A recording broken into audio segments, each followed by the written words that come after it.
इन तीनों के trading style में डिफरेंस क्या आएगा, बिगिनर के ट्रेडिंग स्टाइल में और एक प्रो या प्रोफेशनल के ट्रेडिंग स्टाइल में? बिगिनर पर्सन होता है ना, उसको क्या लगता है कि हर टाइम पे अपॉर्चुनिटी दिखाई देती हैं। वो एक एक मिनट बाद, 5-5 मिनट बाद हर टाइम पे एक अपॉर्चुनिटी स्पॉट करेगा, जो कि होती नहीं है एक्चुअल में। वो बड़े प्लेयर्स जो होते हैं, छोटे प्लेयर्स को मार्केट से बाहर निकालने का काम करते हैं, तो इसलिए वो मार्केट में अपॉर्चुनिटी क्रिएट करते हैं। अच्छा, जैसे आपको मैं बताता हूँ अभी म्यूचुअल फंड और एसआईपी, उसमें क्या होता है आपको कि आपने एक म्यूचुअल फंड में सेलेक्ट किया कि मुझे इसमें इन्वेस्टमेंट करना है, और आपने मंथली एसआईपी क्रिएट कर दी। उसमें आपको स्टार्टिंग में कम क्वांटिटी से ट्रेड करना चाहिए और डेली ट्रेड करना चाहिए आपको। अगर आपने ये मन बना ही लिया है कि मुझे ट्रेडिंग ही करनी है, तो फिर कहीं और क्यों जाना।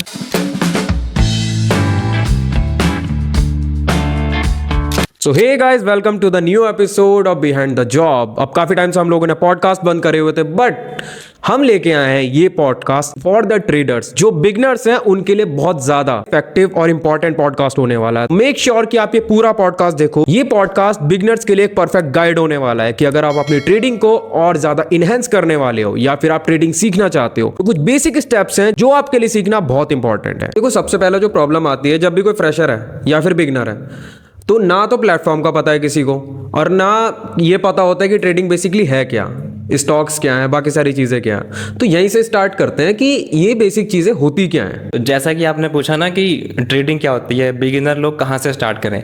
देखिए, आज की डेट में इन्फ्लुएंसर बहुत ज़्यादा हो गए हैं। आप लगा लो इंस्टाग्राम पे और जगह जगह पे, यूट्यूब पे इतनी सारी वीडियोज़ आती हैं, तो उससे क्या होता है कि बिगिनर्स बहुत ज़्यादा अट्रैक्ट होते हैं इसकी तरफ, कंफ्यूज हो जाते हैं बीच में। यस, आप सही कह रहे हो, बिल्कुल कंफ्यूज हो जाते हैं और इन्फ्लुएंस ज़्यादा होते हैं कि यार इसमें बहुत पैसा है और ये कर लेंगे। अब मतलब पैसे को ही लेके आते हैं ज़्यादातर इसमें लोग, लेकिन ऐसा कुछ है नहीं। ट्रेडिंग भी एक बिजनेस की तरह ही है। अगर आप इसको बिजनेस की तरह लोगे तो ही ये प्रॉफिटेबल है। अगर आप सोचोगे कि यार बहुत सारा पैसा कमा लूंगा, मैं ये कर लूंगा, वो कर लूंगा, ऐसा कुछ नहीं होता इसमें। अब ये थी ट्रेडिंग की बात। अब प्लेटफॉर्म्स जो हैं कि कौन सा प्लेटफॉर्म ट्रस्टेबल है, बहुत सारे फेक भी होंगे जहां तक मुझे उम्मीद है। किस पर इन्वेस्ट करना चाहिए बिगिनर्स के लिए सबसे जो कुछ प्लेटफॉर्म है, एक तो जैसे हो गया जीरोधा, और दूसरा हो गया एंजल ब्रोकिंग, और धन हो गया आपका, और 5 पैसा हो गया, और अपस्टॉक्स हो गया। आप किसी में भी अपना अकाउंट ओपन कर लीजिए और उसमें बाद में फंड ऐड करके आप स्टार्टिंग में धीरे धीरे पहले सीखिए चीज़ों को। अब एकदम से उसमें नहीं है कि यार आप आज आपने शुरू किया और कल को आपने पैसा लगा दिया ज़्यादा अमाउंट में। आपने अमाउंट ज़्यादा लगा दिया तो उससे क्या होगा कि आपका कॉन्फिडेंस लो हो जाएगा, क्योंकि एकदम से ये ट्रेडिंग नहीं आएगा। इतनी आसान चीज़ नहीं है, ये धीरे धीरे सीखोगे तभी आएगा। एक प्रॉपर प्रोसेस होती है इसको सीखने की, तो पूरा जब करोगे तभी ये अच्छे से आ पाएगा, वरना नहीं आ पाएगा ये। तो प्लेटफॉर्म मैंने आपको बता दिया, आप इसमें अकाउंट ओपन कीजिए और फंड ऐड करके उसमें एक एक दो दो स्टॉक से सेलेक्ट कीजिए और कम क्वांटिटी में ट्रेड करना शुरू कीजिए पहले। ऐसा नहीं कि आप आए और शुरू में आपने 5 लाख 10 लाख रुपीज़ इसमें इन्वेस्ट कर दिया और वो सारे बाद में ज़ीरो हो गए। आपका कॉन्फिडेंस लेवल स्टार्टिंग में पूरा ज़ीरो हो जाएगा।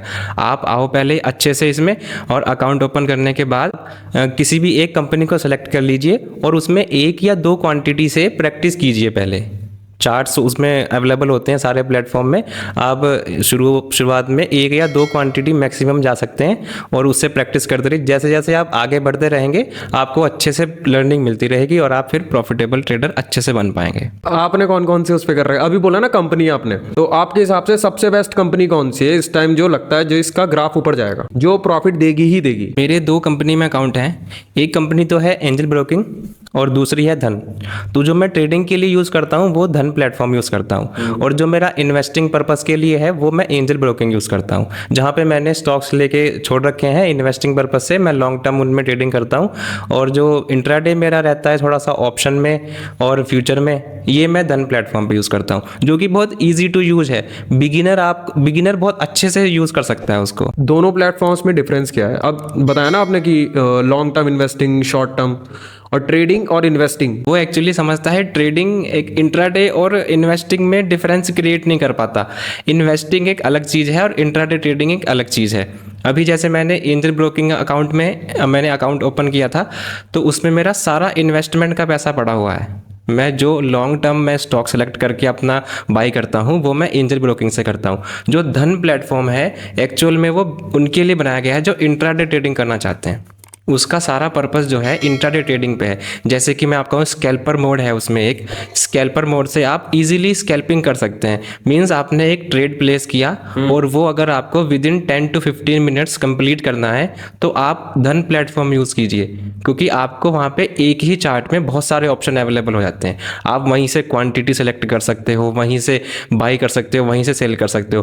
बल्कि आजकल तो वैसे सभी प्लेटफॉर्म अपने आप को अपग्रेड कर रहे हैं, लेकिन धन प्लेटफॉर्म अभी तक सबसे बेस्ट है मेरे लिए इंट्राडे ट्रेडिंग के लिए। भी बोल रहे थे ना आप कि कंपनीज में आपने भी इन्वेस्ट कर रखा है, तो आपने कौन कौन सी कंपनी के स्टॉक खरीद रखे हैं और जो मतलब लायबल हैं, जो हाँ सही कंपनियां लगती हैं लोगों को? देखो वैसे तो इंडियन मार्केट में 5 to 6 मंथ हो गए हैं, बिल्कुल डाउनफॉल चल रहा है। बिल्कुल भी मार्केट ऐसा है कि अब जा ही नहीं रहा। जितने भी इन्वेस्टर्स हैं, बहुत सारे इन्वेस्टर्स का बहुत सारा अमाउंट इसमें नीचे डूबा पड़ा है, बिल्कुल ऐसा समझ लो आप। लेकिन जो मेरे पोर्टफोलियो में जो स्टॉक्स हैं, काफ़ी सारे स्टॉक्स हैं वैसे तो, लेकिन RVNL हो गया, रेलवे स्टॉक्स है, IRFC हो गया, टाटा मोटर्स हो गया, रिलायंस हो गया, मारुति सुजुकी हो गया, ऐसे बहुत सारे स्टॉक्स मैंने लेके इसमें छोड़ रखे हैं अपने इन्वेस्टमेंट के लिए। जैसे अब हमारे गवर्नमेंट और प्राइवेट दोनों कंपनीज के स्टॉक्स होते हैं, अब तो ऐसा भी है कि कुछ की गवर्नमेंट के जो स्टॉक्स हैं वो कभी डाउन ही नहीं जाएंगे, क्योंकि मार्केट टू मार्केट चीज़ें डिपेंड होती हैं।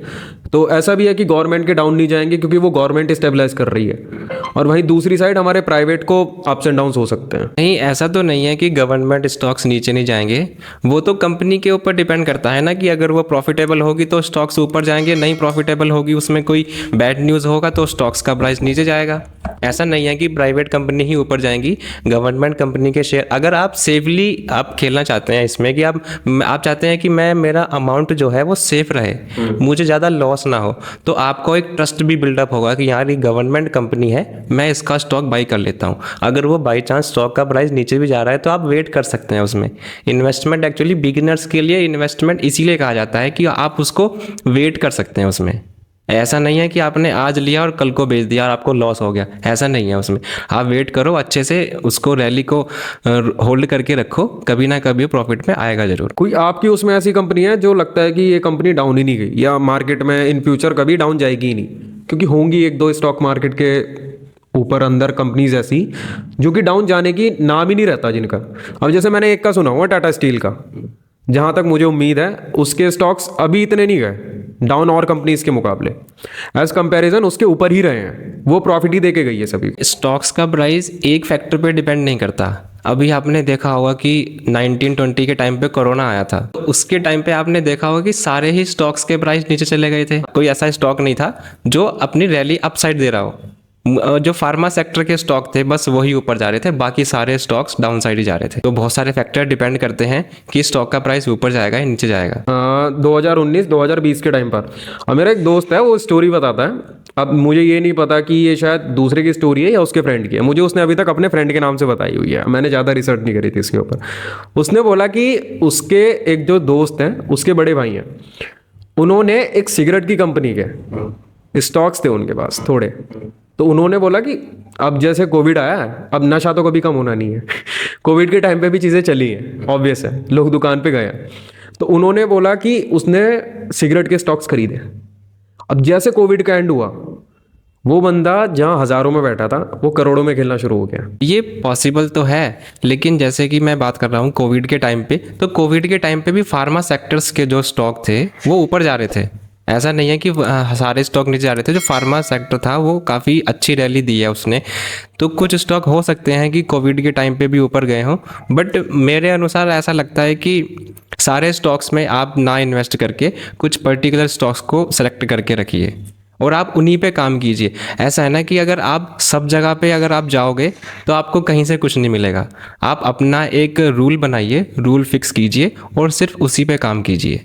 बस सब जगह आपको जाने की जरूरत नहीं पड़ेगी, आपको वही बहुत ज़्यादा पैसा बना के दे देगा। एक ना डॉली पार्टन का कोट भी इसी चीज़ को लेकर, if you don't like the road you are walking start paving to the another one.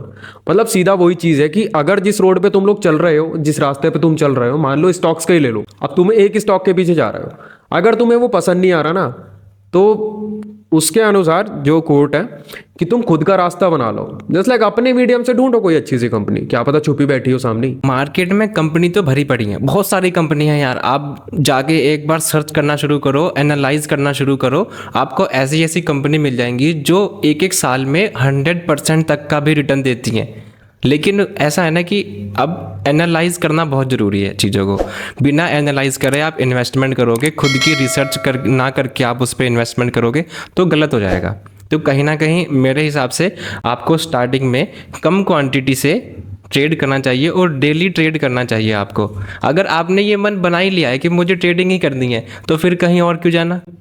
फिर तो आप ये है ना कि आप पूरा दिन उसमें रिसर्च करो, अच्छे से एनालाइज करो स्टॉक्स को, पहले इसकी स्टडी करो। आप एकदम से इसमें, ऐसा नहीं है कि आप इन्फ्लुएंस होके आए और एकदम से इन्वेस्टमेंट किया और बस सब काम हो गया, ऐसा नहीं होता। ये भी एक बिजनेस की तरह है, धीरे धीरे आप सीखोगे तभी आएगा। इतनी आसान चीज़ भी नहीं है जितनी लोग समझते हैं, ये एक्चुअली बहुत हार्ड भी है और बहुत ईजी भी है। अगर आप एक बार इसको अच्छे से समझ गए तो आप बहुत ईजीली काम कर पाएंगे इसमें। लेकिन अगर आपने बिना सोचे समझे कुछ आपने अपनी सेविंग्स इसमें लगा दी तो फिर दिक्कत हो जाएगी। देखो अब बात वो भी है ना, लोग ट्रस्ट भी नहीं करते इतना किसी की बातों पर। अब जैसे आप बता रहे हो, अब 40% लोग देखेंगे, 60% स्किप कर देंगे। क्यों? क्योंकि बंदे के पास खुद का स्टैंडर्ड नहीं दिख रहा। स्टैंडर्ड मेरा मतलब सोसाइटी में जब तक आप सोने की चेन डाल के गले में नहीं चलो, कोई आपको मानेगा नहीं, आपके पास पैसा है। सीधी चीज यही है। अब सुना ये सबने कि ट्रेडिंग में, स्टॉक मार्केट में पैसा तो है। अब आप बताओ अपने बारे में, आपने कहाँ से स्टार्ट करा और अभी तक आपने कितनी कंपनीज में इन्वेस्ट कर रखा है? देखो, मैं भी इसी चीज़ पे बात करने वाला था। आज के टाइम पे जो चल रहा है ना, वो ये चल रहा है कि सामने वाले ने गाड़ी ले ली, सामने वाले ने ये कर लिया, यार ऐसा इसने क्या किया जो इतने कम टाइम में ये इतना ऊपर उठ गया।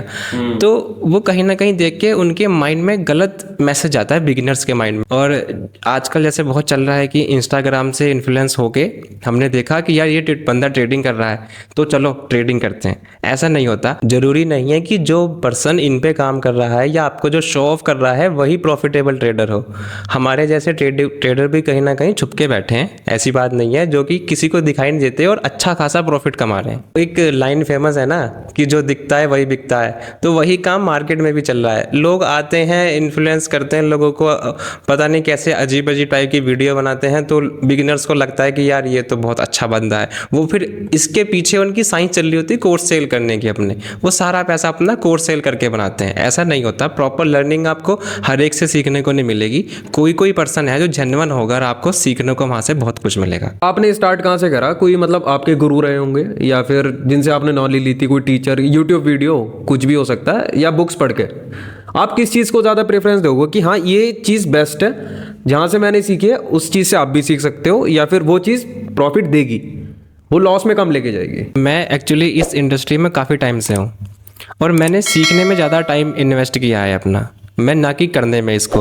कि करना तो ऐसा समझ लो आपकी 6th या 7th क्लास में मुझे ये इंट्रोड्यूस हो गई थी ट्रेडिंग, क्योंकि मेरे पापा जी एक फ्रेंड थे, वो इस काम को करते थे, तो उनको देख के मैंने भी कुछ सीखना शुरू किया इसमें। तो धीरे धीरे मैं सीखता गया। उस टाइम पे यूट्यूब भी इतना नहीं होता था। अराउंड 2014 के आसपास की बात होगी जब से मैंने शुरू किया था। शुरू में देखा था मैंने कि हाँ यार ट्रेडिंग भी कोई चीज़ होती है। तब से ये मैं, उसके बाद से मैंने बहुत सारी स्टडी की है इसमें, चार्ट पे मैंने बहुत सारी स्टडी की है। और मेरा जो मेन काम होता है वो चार्ट रीडिंग के बाद ही स्टॉक्स को पिक करना होता है। कुछ लोग हैं जो फंडामेंटल देखते हैं, पर मैं प्रॉपर चार्ट को देख के ही ट्रेडिंग करता हूँ। मैं फंडामेंटल पे इतना ध्यान नहीं देता। इन दोनों में डिफरेंस क्या है? जैसे आपने बोला ना कि चार्ट में और फंडामेंटल को देख के आप करते हो ट्रेडिंग, अब दोनों में डिफरेंस क्या है बेसिक? क्योंकि मैं भी बिगनर ही हूँ, मुझे भी नहीं पता इस चीज़ का। चार्ट में क्या होता है कि कंपनी ने अपने अपने अलग अलग प्लेटफॉर्म पे चार्ट्स अवेलेबल है। जैसे सबसे फेमस कंपनी जो है ट्रेडिंग व्यू है, सभी लोग अधिकतर ट्रेडिंग व्यू का ही चार्ट देखते हैं। और फंडामेंटल एक टाइप हो गया कंपनी की स्टडी करना, कंपनी की सेल कितनी है, किस हिसाब से ग्रोथ कर रही है, कंपनी का मैनेजमेंट क्या है, इन सब चीज़ों की स्टडी करके स्टॉक्स को पिक करना। लेकिन चार्ट पे आपको क्या चाहिए होता है, स्क्रीन पे आपका चार्ट चल रहा होता है और आपने जो सीखा है, आपने जो अब तक प्रैक्टिस की है, उसके अनुसार आपको पता चल जाता है अपने आप ही कि कहाँ से मुझे बाई करना है और कब जाके ये सेल करना है। और अगर आप प्रॉपर रिस्क रिवॉर्ड रेशो को मैनेज करके चलेंगे तो आपको कभी भी दिक्कत नहीं आएगी। ऐसा नहीं है कि आपने आज स्टॉक ले लिया, आपको यही नहीं पता कि मेरा इसमें रिस्क कितना। रिस्क का फैक्टर, अब जैसे रिस्क का फैक्टर है, अब मैंने खरीद लिया, परचेज कर लिया कोई से स्टॉक, मैं कैसे आइडेंटिफाई करूं कि मुझे कितना रिस्क है? इन फ्यूचर, अगर मैं उसी कंपनी के साथ चलता हूँ तब? रिस्क फैक्टर में सबसे पहला काम आता है कि आपका इन्वेस्टमेंट कितना है। आप सपोज करो आपका इन्वेस्टमेंट 1 लाख रुपीज़ है, 2 लाख मान लो, 2 लाख ले लो, चलो आपका इन्वेस्टमेंट 2 लाख रुपए है, आपने अकाउंट ओपन करके इसमें डिपॉजिट कर दिए। तो अब आपको क्या करना है, 2 लाख में से 10% को अलग कर दो आप। स्टार्टिंग में आपको उन 10% से ही ट्रेडिंग करनी है। 2 लाख 10% मतलब 20,000 हो गया, तो आपको सिर्फ 20,000 से ही ट्रेडिंग करनी है, बाकी अमाउंट को अपने अकाउंट में सेव रखना है। क्योंकि आप एक्चुअली आप बिगिनर हैं अभी। अगर आपने 2 लाख इन्वेस्टमेंट किया और पूरा का पूरा अमाउंट अगर आपने यूज़ कर लिया, तो अगर उसमें लॉस होता है तो आपका सारा कॉन्फिडेंस लो, स्टार्टिंग में ही लो हो जाएगा। तो आपको क्या करना है, 20,000 से ट्रेडिंग स्टार्ट करनी है। और सपोज करो आपने वो 20,000 लॉस कर दिए मार्केट में, तो अभी आपके पास कितना अमाउंट बचा हुआ है, 1,80,000, और उसका फिर आप 20% इन्वेस्टमेंट करो इसमें। तो आपके पास ऐसे अगर आप स्टेप बाय स्टेप सीखोगे ना, तो आपके पास अमाउंट भी बचा रहेगा और आपको नॉलेज गेन होती चली जाएगी। जैसे आप नॉलेज गेन कर लोगे, तब आप अपना कैपिटल को अच्छे से इन्वेस्ट कर पाओगे इसमें। एक बिगिनर के ट्रेडिंग स्टाइल में और एक प्रो या प्रोफेशनल के ट्रेडिंग स्टाइल में, मान लो मैं बिगिनर हूँ और आपने गेन कर लिया है 8 से 9 साल का एक्सपीरियंस, और एक बीच में हमारे साथ बंदा है जिसके पास 2 से 3 साल का एक्सपीरियंस है। इन तीनों के ट्रेडिंग स्टाइल में डिफरेंस क्या आएगा? अब जैसे मैं हूँ, मुझे इतनी नॉलेज नहीं है, तो मैं यूट्यूब से लूंगा, मैं आउटर सोर्सेज से लूंगा। प्रोफेशनल और बिगिनर में क्या डिफरेंस है, वो कैसे ट्रेडिंग को देखता है। जो बिगिनर पर्सन होता है ना, उसको क्या लगता है कि हर टाइम पे अपॉर्चुनिटी दिखाई देती हैं। वो एक मिनट बाद, 5 मिनट बाद हर टाइम पे एक अपॉर्चुनिटी स्पॉट करेगा, जो कि होती नहीं है एक्चुअल में। वो बड़े प्लेयर्स जो होते हैं, छोटे प्लेयर्स को मार्केट से बाहर निकालने का काम करते हैं, तो इसलिए वो मार्केट में अपॉर्चुनिटी क्रिएट करते हैं। वहीं दूसरी तरफ देखा जाए तो जो प्रोफेशनल ट्रेडर होता है, वो होता है ना कि एक ईगल अपने टारगेट पे ना बहुत देर तक फोकस करके रखता है, और जैसे ही मौका मिलता है उसको वैसे ही तुरंत उस पर अटैक कर देता है। तो यहाँ भी प्रोफेशनल ट्रेडर क्या करते हैं, वेट करते रहते हैं। वो सारा दिन बैठ के चार्ट को देखते हैं, बस उसकी स्टडी करते हैं। जैसे ही उनकी अपॉर्चुनिटी स्पॉट होती है, वो तुरंत उसमें एंटर करते हैं और अपना काम खत्म कर देते हैं। प्रोफेशनल ट्रेडर होते हैं, उन्होंने अपना क्या पूरा एक सेलेक्ट कर वॉच लिस्ट बना के रखी होती है कि मुझे इसके अलावा कहीं काम नहीं करना, मेरा सारा फोकस इसी में रहेगा। अगर मुझे इसमें अपॉर्चुनिटी दिखाई देगी तो भी मैं ट्रेड करूंगा, वरना मैं ट्रेड नहीं करूंगा। वहीं दूसरी तरफ जब बिगिनर होते हैं, उनको क्या लगता है कि ये भी देख लो, आज ये कंपनी देख लो यार, कल को उन्होंने न्यूज़ देख ली, कहीं से पता चला कि किसी ने कह दिया कि कल को उस कंपनी का शेयर ऊपर जाने वाला, वो उठा लेंगे। और ऐसा होता नहीं है। न्यूज़ सब, आधी न्यूज़ तो फेक होती है, 50% न्यूज़ तो अधिकतर फेक होती हैं। मार्केट में हमें ये कैसे पता चलेगा कि कौन से स्टॉक्स ऊपर जाएंगे, कौन से नीचे जाएंगे, और कब मार्केट डाउन है, कब मार्केट ऊपर है? कुछ तो स्टेटमेंट आती होगी कि अब न्यूज़ के थ्रू आ गई, या फिर करते करते पता लग जाता है सारी चीज़ों का। अब मुझे कैसे पता लगेगा कि कल मार्केट का क्या ग्राफ जाएगा? मार्केट में प्रेडिक्शन वाले तो बहुत बैठे हैं, लेकिन सब पे ट्रस्ट नहीं किया जा सकता। लेकिन अगर जैसे आपने पूछा अभी कि मुझे कैसे पता चलेगा कि ये स्टॉक का प्राइस ऊपर जाएगा या नीचे जाएगा, ऐसा नहीं होता कि स्टॉक का प्राइस आपके हाथ में नहीं है।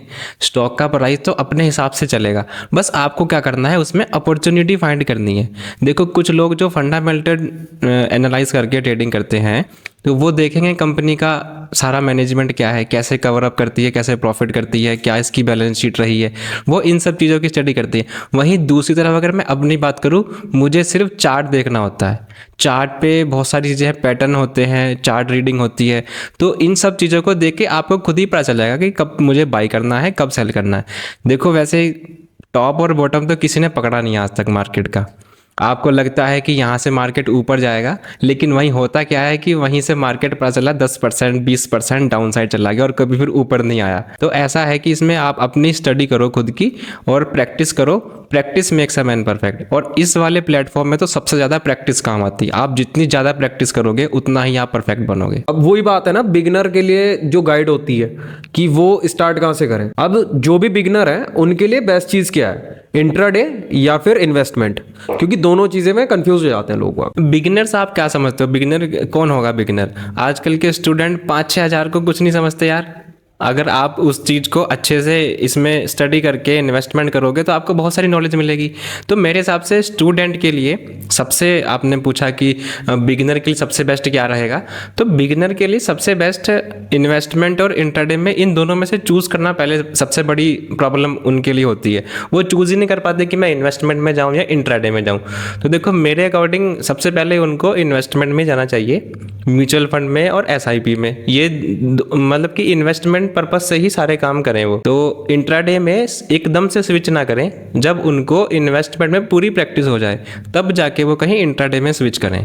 ऐसा नहीं है कि एकदम से आप इंट्राडे में आ गए और अमाउंट सारा लॉस कर दिया। अच्छा, जैसे आपको मैं बताता हूँ म्यूचुअल फंड और एसआईपी, उसमें क्या होता है आपको कि आपने एक म्यूचुअल फंड में सेलेक्ट किया कि मुझे इसमें इन्वेस्टमेंट करना है और आपने मंथली एसआईपी क्रिएट कर दी उसमें। तो आपका क्या है कि अब आपके ऊपर इतना प्रेशर नहीं है। इन्वेस्टमेंट जो करेगी वो कंपनी करेगी अपने अकॉर्डिंग। वो उन्होंने अपनी कंपनियां सेलेक्ट करके रखी हुई हैं पहले से ही कि हमें किस कंपनी में पैसा डालना है। तो मेरे हिसाब से बिगिनर के लिए सबसे बढ़िया म्यूचुअल फंड और एसआईपी है। ताकि स्टूडेंट के लिए सबसे ज़्यादा इफेक्टिबल क्या चीज़ होगी कि एक फंडामेंटल की तरफ जाए या चार्ट रीडिंग पे फोकस करे। देखो करने को तो आप कुछ भी कर सकते हैं, लेकिन जो मैं प्रेफर करूँगा बिगिनर के लिए वो चार्ट रीडिंग को प्रेफर करूँगा, क्योंकि ये आपका कम समय में आपको ज़्यादा इफेक्टिव रिजल्ट दे सकती है। अगर आप फंडामेंटल रीडिंग में जाओगे तो आपको बहुत सारी स्टडी करनी पड़ेगी वहाँ पे, पूरी कंपनी के बारे में। इतनी 1000 10,000 इतनी कंपनियां हैं जिनकी कहाँ तक स्टडी करोगे आप। तो आप चार्ट रीडिंग पे जाओ, कुछ सिलेक्टेड कंपनियां अपनी चूज करके रख लो कि मेरे को इन्हीं में काम करना है, बस आप उनमें काम करो। सबसे बढ़िया मेरे हिसाब से यही चीज़ है इसमें। अपना पोर्टफोलियो ऐसा नहीं है कि मैंने किसी एक तरफ लगाया हुआ है, मैंने अपना पोर्टफोलियो डाइवर्सिफाइड पोर्टफोलियो रखा हुआ है। कुछ इन्वेस्टमेंट क्रिप्टो में भी है, कुछ इन्वेस्टमेंट इंडियन मार्केट में भी है, कुछ इन्वेस्टमेंट मैं इंट्राडे भी करता हूँ। ऐसा है कि तीनों जगह से आपको कभी भी रिग्रेट महसूस नहीं होगा कि यार काश मैं ये कर लेता। अभी क्रिप्टो ने बहुत अच्छी रैली करी है थोड़े दिन पहले। सपोज करो अगर मैं क्रिप्टो में इन्वेस्टमेंट ना किया होता तो मुझे रिग्रेट होता कि यार मैंने क्रिप्टो में इन्वेस्टमेंट क्यों नहीं किया, मैं इंडियन मार्केट की तरफ लगा रहा, जबकि इंडियन मार्केट अभी तो डाउन साइड जा रहा है। तो आपको क्या करना है कि अपना पोर्टफोलियो डाइवर्सिफाई रखना है, एक चीज़ की तरफ नहीं जाना। और कभी भी एक कंपनी के शेयर आप परचेज मत करो कभी भी। आप क्या करो कि 3-4 सेक्टर उठाओ, उनमें से स्टॉक सेलेक्ट करो। जैसे आप सपोज करो फार्मा सेक्टर हो गया, ऑटो सेक्टर हो गया, तो ऐसे करके आप सेक्टर से स्टॉक सेलेक्ट करो और सभी कंपनियों को अलग अलग आइडेंटिफाई करो कि मुझे सबसे ज़्यादा बेटर रिजल्ट किस में मिल सकता है। बस उसी हिसाब से आप अपना काम को आगे बढ़ाते रहो और चार्ट रीडिंग पे ज़्यादा फोकस करो। कंपनीज के चार्ट होते हैं उन पे आप अच्छे से स्टडी करो, आपको खुद ही समझ लग जाएगा। हम लोग जैसे चार्ट रीडिंग करेंगे तो वो होती किस बेसिस पर है चार्ट रीडिंग, मतलब करते कैसे हैं बेसिकली चार्ट रीडिंग? चार्ट में बहुत सारे फैक्टर्स काम करते हैं। कुछ इंडिकेटर्स होते हैं जो सोचते हैं कि मैं इंडिकेटर से ट्रेडिंग करूं, और कुछ होते हैं कि पैटर्न्स पे ट्रेडिंग करते हैं। मैं जो खुद की बात करूं अगर मैं अधिकतर 2 या 3 इंडिकेटर देखता हूं और कुछ पैटर्न्स जो मैंने फॉलो कर रखे हैं, बस मैं उन्हीं पे, मेरा एक रूल बना हुआ है, मैं उसी रूल पे ट्रेडिंग करता हूँ हमेशा। उस रूल से अगेंस्ट जाके मैं कुछ नहीं करता अभी तक। अगर आप इसमें अपने रूल के अगेंस्ट जाके काम करोगे तो आप बेनिफिट में नहीं रहोगे कभी भी। तो जैसे मैं आपको बताऊँ कि इंडिकेटर्स जैसे EMA हो गया, पैराबोलिक हो गया, RSI हो गया, ये MACD हो गया, ये बहुत सारे इंडिकेटर हैं जो बहुत अच्छे से मार्केट में काम करते हैं। एक और चीज़ भी तो है कि बहुत से लोग क्या करते हैं, पोर्टफोलियो अपना क्रिएट करके रखते हैं, उसके बेसिस पर अब मेरे पास पैसे नहीं है बट मुझे नॉलेज है, तो मैं दूसरे से पैसे लेंड लेके भी कर सकता हूँ, उससे पैसे बोरो लेके, मतलब वो तो मेरे खुद के लिए हो गया। वरना फिर बहुत से लोग ऐसे होते हैं जिनको खुद की नॉलेज नहीं है पर पैसा है, तो वो ऐसे बंदों को भी हायर करते होंगे कि हाँ इसको नॉलेज है, ये काम कर सकता है मेरे लिए। एकदम से उधार लेने की क्यों सोच रहे हो? आप पेपर ट्रेडिंग कर सकते हो, पेपर ट्रेडिंग की तरफ जा सकते हो। आप रोज़ सुबह अपना उठो और आराम से अपना लैपटॉप खोल के बैठो और आप रीडिंग करो, और जो आपको लगता है कि मुझे यहाँ से ये स्टॉक बाई करना है, आप उसको कॉपी पे लिख लो। आपने लिख लिया कि मैंने इतनी क्वांटिटी यहाँ से बाई कर रखी है, और आप रिजल्ट देखो उसका 5 या 10 दिन में उसका रिजल्ट क्या मिला आपको। एकदम से पैसा इन्वेस्टमेंट करना भी ऐसा नहीं है कि आप पैसा इन्वेस्टमेंट कर दिया और कुछ सीखा आपने है नहीं, और आप सिर्फ इन्वेस्टमेंट करके जा रहे हो उसमें कि मैं ये कर दूंगा। तो इस चीज़ में जाओ कि कोई आपको अपना अकाउंट मैनेज करने के लिए दे कि भाई मेरे पास पैसा है, मेरा अकाउंट ले ले, तू मैनेज कर, और जो प्रॉफिट होगा उसमें हम पार्टनरशिप कर लेंगे। लेकिन अगर आपके पास प्रॉपर नॉलेज है तो बिना नॉलेज के मत जाओ उस चीज़ में। कि स्टार्टिंग में आपने सीखने के आप क्या करा कि आप इस प्लेटफॉर्म पे नए नए आए, आपने सीखने के हिसाब से पैसे लिए और तो पता चला तुरंत उधार लेने चले गए आप। ऐसा मत कीजिए, आप पहले सीखो उसके बाद ये काम कीजिए। और एक केस मेरे दोस्त के साथ हुआ था। अभी जैसे मैं कॉलेज में था अपने 3rd ईयर में, तो ये 2nd ईयर की बात है। अब एक बीच में 1-2 कंपनीज चली थी, वो माइनिंग करके कुछ था। तो उनके अंदर क्या था कि आपने पैसे डाल दिए अपने, वो कुछ टाइम में आपको प्रॉफिट देती थी। अब लड़कों ने बता रखा था कि भाई ट्रेडिंग जैसा ही है कुछ ये, बट प्रॉपर ट्रेडिंग नहीं है, एक ऑफ मार्केट की चीज़ है ये। तो उस पर उस बंदे ने लिए, 3 बंदों से लिए उसने अलग अलग, उसने 20-20 हज़ार तीनों से लिए। और उसने तीनों से पैसे लेके लगाए एक साथ। उसके 60,000 जो उसने लगाए थे, 60 के 60,000 जैसे ही उसने लगाए, 3 दिन के बाद कंपनी चली गई। ये ऐसा स्टॉक मार्केट के अंदर भी होता है या हुआ है आज तक? स्टॉक मार्केट एक डिफरेंट चीज़ है और आपने जो बात कही है कि माइनिंग कंपनी आई थी, ये एक डिफरेंट चीज़ है। यहाँ पे मैं आपको क्लियर करना चाहता हूँ, ये जो ऐसे प्लान चलते हैं मार्केट में, ये सिर्फ एक स्कैम होते हैं और कुछ नहीं होता। ये क्या करते हैं कि एक्चुअल में ये सारे प्लान MLM प्लान होते हैं, जहाँ पे आपको कहा जाता है कि आप आओ, इन्वेस्टमेंट करो और अपने 5 बंदों को और लेके आओ, वो भी उससे भी इन्वेस्टमेंट कराते हैं आप। ये सिर्फ एक स्कैम है, इनको ट्रेडिंग से जोड़ के आपके सामने परोस दिया जाता है। और क्या होता है कि भोली भाली जनता इनमें फंस जाती है और 6-7 महीने बाद ये फिर सबका पैसा लेके गायब हो जाते हैं। ऐसा कुछ नहीं होता। मार्केट में जो अच्छे से काम करने वाले लोग हैं, वो ऐसे कामों में कभी ध्यान नहीं देते। ये सब बेकार की चीज़ें हैं, आप इन चीज़ों में मत फंसिए तो ज़्यादा बेटर रहेगा। इसमें कभी भी ऐसे लोग नहीं फंसेंगे जो प्रोफेशनली हों, जो कि बहुत हाई कम्युनिटी से बिलोंग करते हो। इसमें फंसने वाले लोग होते हैं मिडिल क्लास लोग, हमारे जैसे लोग। उनको क्या लगता है कि मैं जल्दी से जल्दी पैसा कमा के अमीर बन जाऊँगा, जबकि ऐसा होता नहीं है। ये सब एक स्कैम की चीज़ें हैं। वो आपसे क्या करेंगे, वो आपके पास आएंगे, आपको अपना एक प्लान शो करेंगे और आपसे पेमेंट ले लेंगे कि हमारे पास क्रिप्टो माइनिंग का एक सॉफ्टवेयर है जहां पे आप बहुत अच्छी कमाई कर सकते हैं। वो आपको बड़े बड़े सपने दिखाते हैं। सपने इन द सेंस, आपको कह देंगे कि 1 महीने में 20 लाख या 30 लाख तक का प्रॉफिट बना के दे देंगे हम, जबकि ऐसा होता नहीं है। आप खुद सोचो कि कहीं भी जो कंपनी किसी भी चीज़ की बाय या सेल नहीं कर रही, ना किसी चीज़ का प्रोडक्शन कर रही, ना वो किसी चीज़ को बेच रही, तो वो प्रॉफिट कैसे बना के दे सकती है? आप खुद सोचो। ये जो माइनिंग के सॉफ्टवेयर चल रहे हैं, ये सब बेकार की बातें, सब स्कैम करते हैं आपसे। एक्चुअली वो 1 टाइम पेमेंट पे काम करते हैं। उन्होंने कहा कि हमारा सॉफ्टवेयर ले लो, $200 का है। आपने ले लिया तो उनके पास $200 चले गए ना। आपके पास क्या आया, प्रॉफिट आया ही नहीं आया, ये थोड़ी वो देखेंगे आके आप बाद में।